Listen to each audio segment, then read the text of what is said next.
Jinping कहने लगा, ना मेरा तुम पर कोई एहसान नहीं, मगर तुम ही मेरी मदद करके मुझ पर एहसान करो। मगर जिगुई ने इसके लिए साफ साफ मना कर दिया, इसलिए चिनपिंग वहाँ से मायूस होकर चला जाता है। इधर जिगुई कह रही थी कि मैं तो ये चाहती हूँ कि शियान के साथ तुम भी मारे जाओ। अगर तुम्हारी किस्मत अच्छी रही तो अगले जन्म में तुम दोनों भाई बनकर पैदा होंगे। इधर चिनपिंग सेंट जीफांग से मिलने के लिए माउंटेन पर चला गया था। तभी सेंट जीफांग का सर्वेंट उसे बताने लगा कि हमारे मास्टर 3 दिनों के लिए डीप माउंटेन में गए हैं। ये सुनकर चिनपिंग तुरंत ही वहाँ से वापस जाने लगता है। तभी वो बंदा कहने लगा कि चिनपिंग, सेंट जीशांग को पता था कि तुम यहाँ जरूर आओगे। उन्होंने मुझे बताया था कि तुम्हें कोई वाला किस्सा याद दिलाऊं, चाहे तुम कुछ भी कर लो, होनी को टाल नहीं सकते। तो चिनपिंग वहाँ से मायूस होकर सीधा लॉर्ड सॉन्ग से मिलने चला जाता है। वो कह रहा था कि सीनियर, मैं जानता हूँ आप काफी ज्यादा पावरफुल हो। जिसके बाद वो अपनी कॉइन्स की बैग आगे बढ़ाते हुए उससे कहने लगा कि प्लीज मेरे दोस्त शियान को बचा लीजिए। अगर आप उसे बचा नहीं पाए तो प्लीज एटलीस्ट उसे जस्टिस तो दिला दीजिए। जिस पर लॉर्ड ज़ेंग हंसते हुए कहने लगा कि हाँ, मैं बहुत ज्यादा पावरफुल हूँ और न जाने कितने ही लोग मेरे हाथों से मारे गए, लेकिन आज तक मैंने किसी को बचाया नहीं। और वैसे भी इतने से पैसों के लिए मैं इस जगह के रूल्स को ब्रेक नहीं करना चाहता।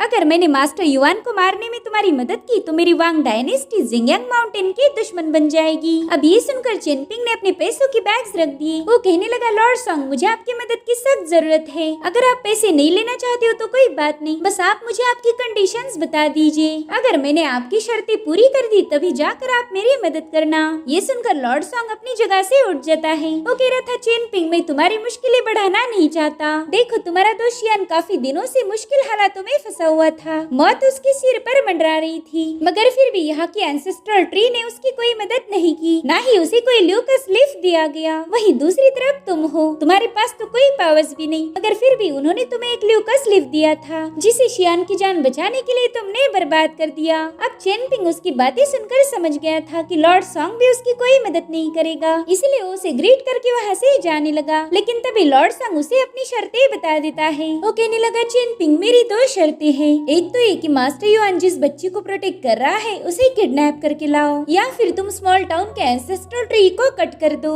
अगर तुम इन दोनों में से कोई भी एक काम कर पाए तो मैं मास्टर युआन को घायल करने में तुम्हारी मदद करूंगा, और अगर तुम ये दोनों काम कर पाओ तो फिर मैं उस मास्टर युआन को सीधे खत्म कर दूंगा। देखा जाए तो लॉर्ड सॉन्ग की दोनों शर्तें बहुत ही ज्यादा मुश्किल थी। अब चिनपिंग के वहाँ से जाते ही लॉर्ड सॉन्ग सॉन्ग जिनशिन से पूछने लगा कि बताओ, क्या ये बंदा मेरी शर्तों को पूरा कर पाएगा? जिस पर सॉन्ग जिनशिन कहने लगा कि अगर चिनपिंग ये कारनामा कर पाया तो फिर वो चिनपिंग नहीं रहेगा। ये सुनकर लॉर्ड सॉन्ग हंसने लगा, जिसके बाद वो सॉन्ग जिनशिन से कहता है कि मैं जानता हूँ तुम्हारे दिल में भी एक नॉट है, जब तक तुम उस नॉट से पीछा नहीं छुड़ाओगे तब तक तुम कल्टीवेशन में ब्रेक थ्रू नहीं कर सकते। वेल, मैंने चिनपिंग को ये जो शर्तें बताई है वो बस तुम्हारी वजह से। मैं तुम्हें दिखाना चाहता हूँ कि एक निराश आदमी किस हद तक जा सकता है। आगे चलकर तुम जितने ज्यादा लोगों से मिलोगे उतना ही तुम्हें समझ आएगा कि इस दुनिया में कर्मा ही सबसे बड़ा खेल खेलता है। एक रईस बनकर एक खूबसूरत लड़की के साथ शादी करना ही तुम्हारी जिंदगी नहीं हो सकती। अगर तुम्हें इस दुनिया में कुछ करके दिखाना है तो स्ट्रॉन्ग बनना ही पड़ेगा। तुम्हें ये लग रहा है कि तुम एक इंपीरियल फैमिली के मेंबर हो, इसलिए कोई तुम्हारा कुछ भी बिगाड़ नहीं सकता, लेकिन यहाँ पर तुम पूरी तरह से गलत हो। हम खुद ही हमारी जिंदगी और मौत के जिम्मेदार हैं। मौत से हमें एक राजा भी बचा नहीं सकता, इसलिए जल्द से जल्द कल्टीवेशन में ब्रेक थ्रू कर लो। उसकी बातें सुनकर सॉन्ग जिनशिन काफी ज्यादा घबरा गया था। वहीं दूसरी तरफ हम देखते कि चिनपिंग निंग्याओ से मिलने के लिए कुएं के पास आ चुका था। उससे कहने लगा कि मैं उन 3 लोगों को कन्विंस नहीं कर पाया। जिसके बाद वो निंग्याओ से एक सवाल पूछता है। वो कह रहा था कि अगर इस कुएं में कोई गिर गया तो क्या तुम उसे बचाओगी? जिस पर निंग्याओ कहती है, ऑफ कोर्स, मैं उस बंदे को मरने नहीं दे सकती, चाहे उसके लिए मुझे एक कुआं ही तोड़ना क्यों न पड़े। चिनपिंग को भी अपना जवाब मिल चुका था। वो अब निंग्याओ को सारी बातें बता देता है और इसके बाद उन दोनों ने एक प्लान बनाया। वो कह रहा था, चलो अब प्लान के मुताबिक हमें स्प्लिट होना पड़ेगा। जिसके बाद वो दोनों भी अपने अपने रास्ते निकल जाते हैं। इधर चिनपिंग ने घर आने के बाद स्लिंग शॉट, अपनी एक डैगर और एक ब्लेड उठा ली थी। जिसके बाद वो अपने मिशन पर चला जाता है। इधर हम उसी हीलर को देखते जो कि शियान का इलाज कर रहा था। वो अपने मास्टर मिस्टर वांग के पास आकर कहने लगा कि मास्टर, हम पर बहुत बड़ी मुसीबत आने वाली है, मुझे नहीं लगता कि मैं उस शियान को बचा पाऊंगा।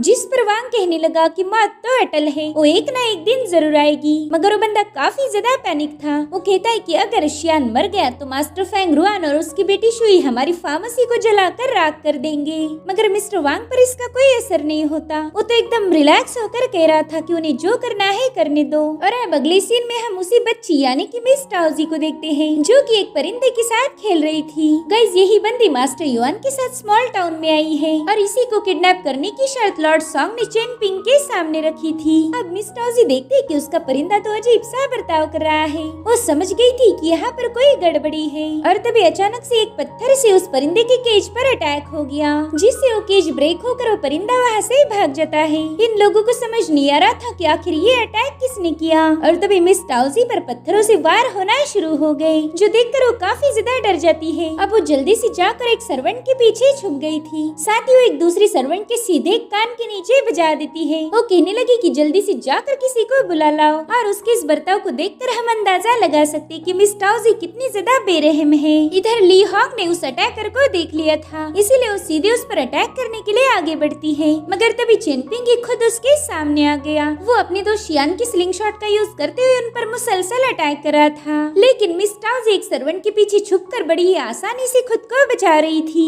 इधर ली हॉक चेनपिंग के सारे स्टोन्स को रास्ते से हटाते हुए सीधे हवा में जंप लगा देती है। उसने अपनी स्टिक्स का यूज करके चेनपिंग पर अटैक कर दिया था, मगर चेनपिंग इससे बच जाता है। तब तक ली हॉक भी छत पर कूद गई थी। वो चेनपिंग पर बड़ी ही तेजी से अटैक करना शुरू कर देती है। इधर चेनपिंग ने उसके कई सारे अटैक्स को अपने हाथों की मदद से ही डिफेंड कर लिया था, तो ली हॉक गोल गोल घूमते हुए उस पर लाते मारने की कोशिश करने लगी। इधर चेनपिंग पीछे हटते हुए उसके सारे अटैक से बचता जा रहा था, मगर बाद में ली हॉक उसे एक लात मार के सीधा नीचे ढकेल देती है। नीचे आते ही चेनपिंग दोबारा से टाउजी पर निशाना लगा रहा था, हालांकि टाउजी इस बार भी बच जाती है और इसी दरमियान चेनपिंग ने ली हॉक के मुंह पर भी एक जोरदार मुक्का मार दिया, तो जवाब में वो भी चेनपिंग के सीने पर एक पंच हिट कर देती है, जिससे चेनपिंग काफी पीछे पुश हो गया। भले चेनपिंग के पास मार्शल आर्ट की ज्यादा पावरफुल स्किल नहीं थी, मगर फिर भी उसने ली हॉक को तगड़ी टक्कर दी और अब ये दोनों फाइट करते करते दोबारा से छत पर आ जाते हैं। चेनपिंग तुरंत ही वहाँ के रूफ को ब्रेक करते हुए उस पर अटैक करने की कोशिश कर रहा था, मगर उसके इस मूव का कोई फायदा नहीं होता। उल्टा ली हॉक ने एक लात मार के चेनपिंग को काफी पीछे पुश कर दिया, जिसके बाद ये दोनों एक बार फिर से भिड़ जाते हैं। इधर ली हॉक चेनपिंग को पंच मारने के लिए हवा में जंप लगा चुकी थी, मगर चेनपिंग उसे छोड़कर टाउजी पर निशाना लगाता है। ये देखकर ली हॉक कंफ्यूज हो गई। वो तुरंत ही चेनपिंग ने हिट के स्टोन को कैच कर लेती है, मगर उसी वक्त चेनपिंग ने उसे एक जबरदस्त पंच हिट कर दिया, जिससे वो बंदी छत से नीचे गिर के एक बहुत ही शार्प चीज से हिट होने वाली थी, मगर समय रहते चेनपिंग ने उसका पाँव पकड़ के उसकी जान बचा ली। वो टाउजी के अलावा और किसी को नुकसान पहुंचाना नहीं चाहता था और तभी वो बंदी अपना पाँव छुड़ा कर नीचे आ जाती है। तब तक वहाँ पर ली फैमिली के कुछ सर्वेंट्स पहुंच चुके थे। इधर चेनपिंग बड़े ही कूल अंदाज के साथ उनके बीच में सिर्फ और सिर्फ टाउजी पर निशाना लगाता है और इसी के साथ एपिसोड भी यहीं पर एंड हो जाता है। Thank you so much for watching.